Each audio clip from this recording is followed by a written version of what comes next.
Two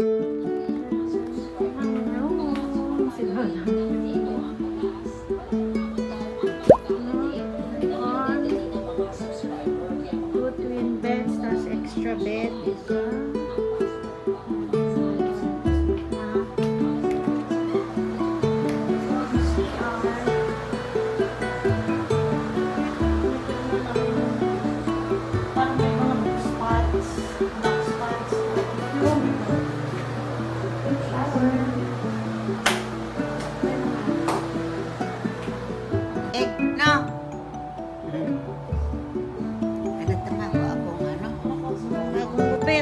Bagong shape.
Ayun po ang lahat. At may lalong dakila. At ngayon ituturo ko sa inyo ang pinakamabuti sa lahat. Makapagsalita man ako sa mga wika ng tao at mga anghel, kung wala naman akong pag-ibig, para lamang akong batingaw na umaalingaw-ngaw upang biyan at tumalas. Alam po ninyo, ang ganito mga okasyon, ang pinakang the best homily ay sila mismong dalawa. Ang mga sasabihin ko ay malamang alam ko isinabuhay na nila. Umabot sila ng 60 years. No? No, kapag mga bagong kasal, palagi namin sinasabi na sa pag-iisang dibdib, hindi lang sila kayong dalawa ang nagsasama, kundi kasama ninyo si Kristo. Kaya walang kasal na made in heaven. Kasi walang perfect na kasal. Bakit? Sapagkat ang bawat isa ay hindi perfect. But in spite of the imperfection, no, sa kabila ng kanilang kakulangan, kahinaan, makikita natin at siguro magtatanong tayo ng sekreto, umabot sila ng dalawang kahabang taon. 60 years. Yes. Kaya sa mga apo, ito ang tandaan ninyo ng pag-iisang dibdib, hindi biro. Pero, sa pag-iisang dibdib, sa pagsasama ng mag-asawa, ipinakikita sa atin, ipinahahayag sa atin ang katapatan ng Diyos. Sa kabila ng lahat, sa kabila ng ating kahinaan, sa kabila ng ating mga kakulangan, sa kabila ng ating mga pagkakasala, tapat ang Diyos sa kanyang pangako. Yan ang pinatutunayan ng ating mga magulang dito sa inyong harapan. Diba? Sabi nga dito sa unang pagbasa, ang pag-ibig ay matyaga. Hindi ko alam kung sinong nagtyaga sa kanilang dalawa o parehong nagtyaga. Diba?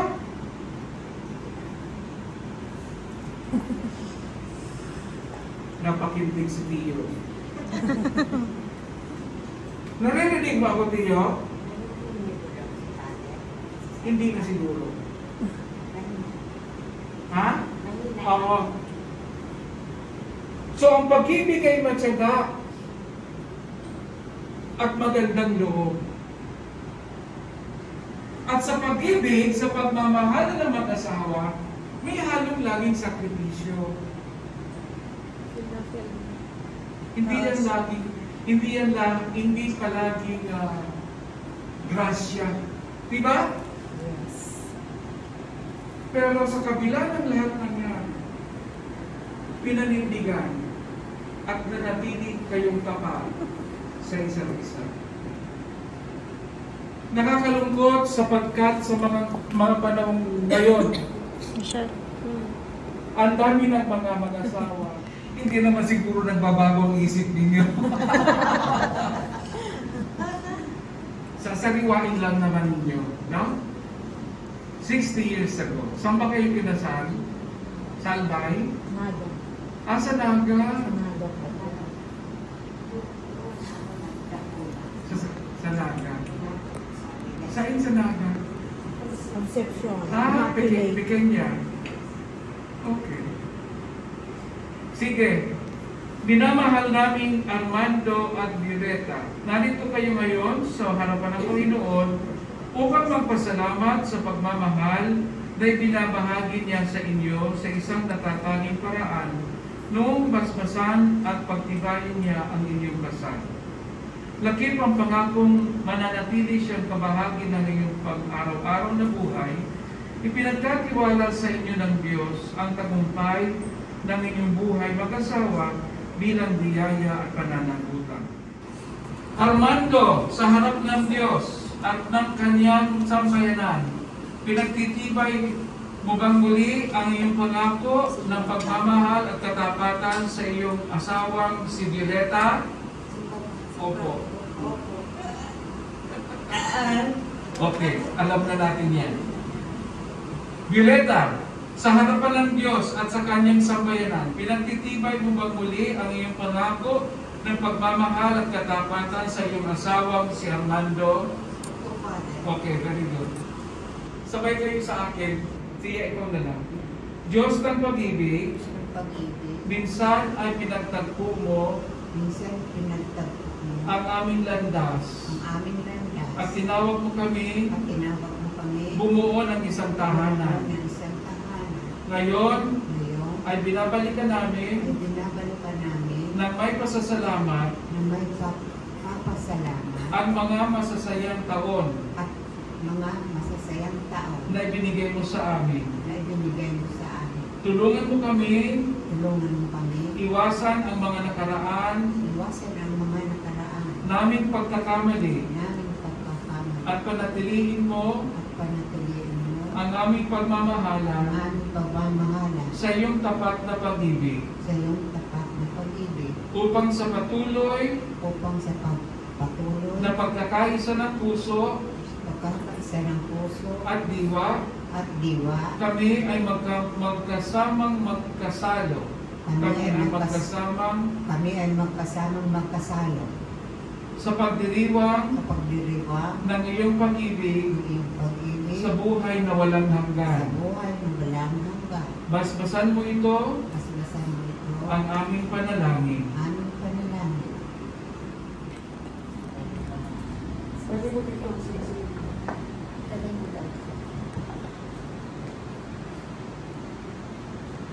Okay. Pagbabasbas at pagbibigay ng singsing. Ngayon ay babasbasan natin muli ang iyong mga singsing na siyang tanda ng iyong pagmamahalan. Panginoon, patnubayan mo muli sina Armando at Violeta, naway ang pagbabasbas ng mga singsing na ito ay maging tanda ng iyong patuloy na katapatan at pagmamahal sa kanila at sa kanilang mga anak. Amen. Tanggapin mo muli, isuot mo kay mama mo. Ang singsing na ito, lakip ng aking patuloy na pangako ng pagmamahal at katapatan. Okay. Okay, papa mo naman. Tiya, ikaw na tayo magsuot kay Leo. Armando, tanggapin mo muli Tanggapin mo muli ang singsing na ito, ang singsing na ito. lakip ng aking patuloy Lakip ng aking patuloy na pangako na pangako ng pagmamahal at katapatan.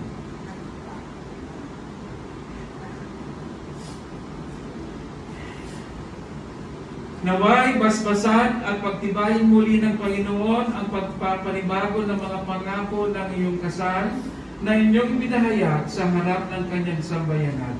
Pagpalain kayo ng mga pangyarihang Diyos at patuloy nawa niyang basbasan ang inyong pagsasama ng Anak at ng Espiritu Santo. Amen. Palakunan natin sila. Kayo na po Si tayo. Armando at Violeta ay pagkalooban ng Diyos sa ibayong pananampalataya, pag-ibig at ligaya. Manalangin tayo. Diyos ng pag-ibig, tingin mo ang aming mga panalangin. Upang sina Armando at Violeta ay manatiling matatag, larawan ng pagmamahalan at pagtitiwala, at patuloy na mag-aali ng kanilang sarili sa pamamagitan ng paglilingkod, hindi lamang sa kanilang pamilya, kundi maging sa buong sambayan ng Kristiyano. Manalangin tayo. Diyos ng pag-ibig, tingin mo ang aming mga panalangin. Upang tayong lahat na naririto ngayon at lahat ng mga mag-asawa ay makibahagi sa pag-ibig ng Diyos, manalangin tayo. Diyos ng pag-ibig, tingin mo ang aming mga panalangin.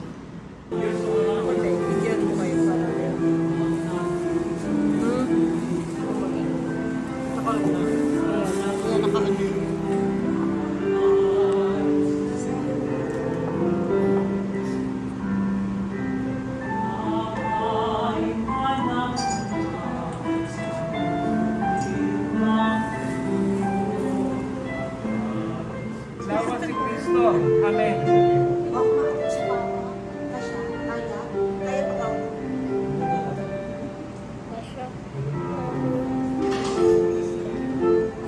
Amen. At kayong lahat na natitipon dito ay pagpalain nawa ng makapangyarihang Diyos Ama, Anak at Espiritu Santo. Amen. Kumayo kayong taglay at kapayapaan upang ang Panginoon ay mahalin at paglingkuran. Salamat sa Diyos. You may kiss the bride. Yes na. Salamat, Mama Los.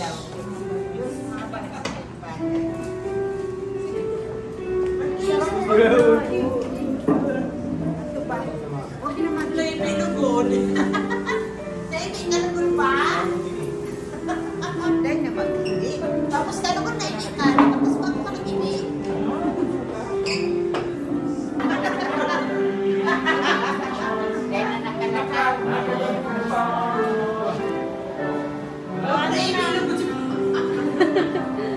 Praying ka mo ang base.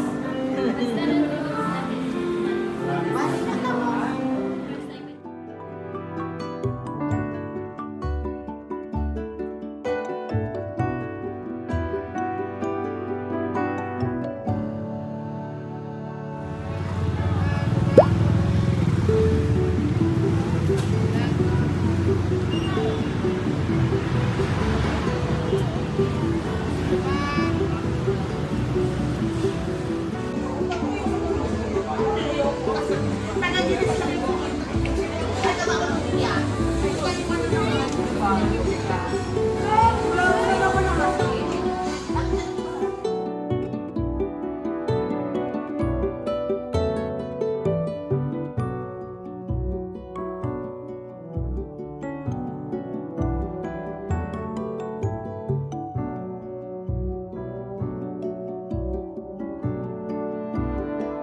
Wow!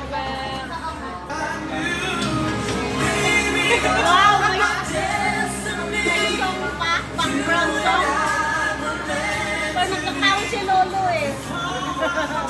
Tito Jun, blow.